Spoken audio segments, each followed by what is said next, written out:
Em dic Helena Esquerrà, tinc 24 anys i l'any passat vaig estar vivint a Vilnius, la capital de Lituània. Vaig estar a Vilnius fent un voluntariat europeu, concretament a Càritas, a l'alberg de persones sense sostre que té allà. Llavors jo hi anava cada matí i ajudava la treballadora social a fer activitats i estar amb els usuaris. Quan vaig anar a Lituània em vaig estar pensant molt què significava.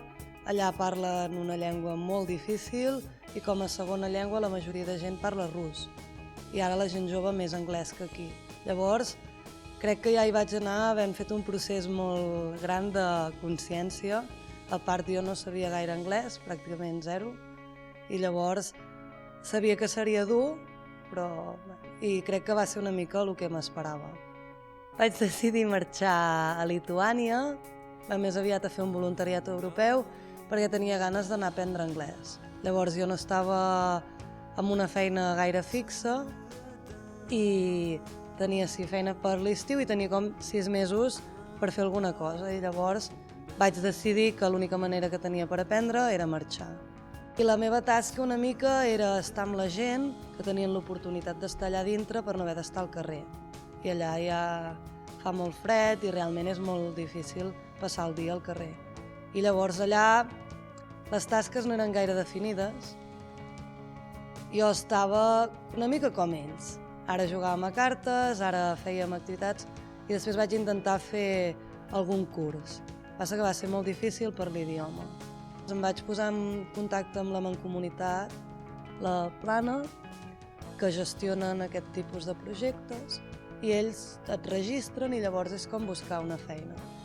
Tu vas veient quins projectes hi ha, per quant temps és i envies una carta. Un dels problemes o dificultats que vaig tenir allà va ser el tema de l'idioma. Allà la gent parla lituà, que és una llengua tot i té el mateix alfabet que nosaltres, no té res a veure. Tenen una mica com el llatí, que té declinacions, llavors és molt difícil entendre de què va la conversa.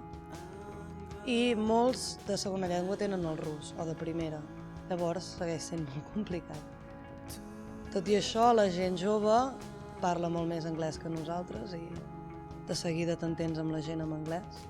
Quan parlem d'això del voluntariat europeu, què significa? Tu et compromets a fer 30 hores setmanals, més o menys, amb una entitat de voluntari i a canvi Europa, la Comunitat Europea, et paga l'allotjament, tots els gastos de l'allotjament,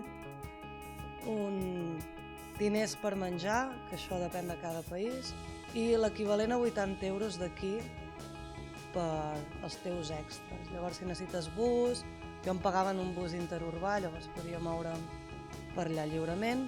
Jo he estudiat Educació Social, llavors allà les meves companyes més o menys feien la mateixa feina que jo aquí.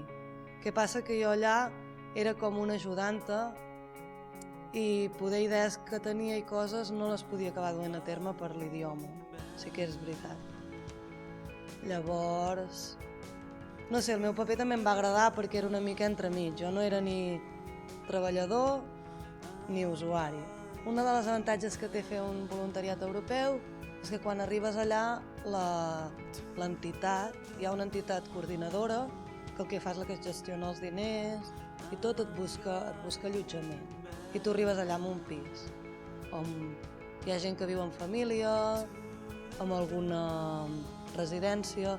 Jo en el meu cas vivia amb una altra noia de la mateixa organització que també feia voluntariat. Cap al final vaig estar ajudant a les monges de Mare Teresa de Calcuta, que estaven al costat. Llavors elles també tenien un menjador social i feien tasques d'infermeria, curaven a gent que no podia anar per la seguretat social. Llavors jo crec que si ho hagués descobert abans hagués pogut combinar les dues coses. Jo penso que és una opció que aquí no hi ha gaire, que no es té gaire en compte, de quan acabes el batxillerat hi ha molta gent que té dubtes, no?, de què fer.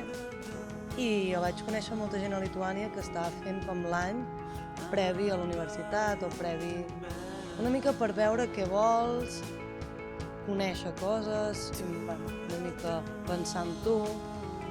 I això ho vaig trobar molt interessant, no? De tenir un temps... Tampoc és que no és un temps perdut, vull dir, vas a fer alguna molt interessant i tens temps per decidir-te de què vols fer.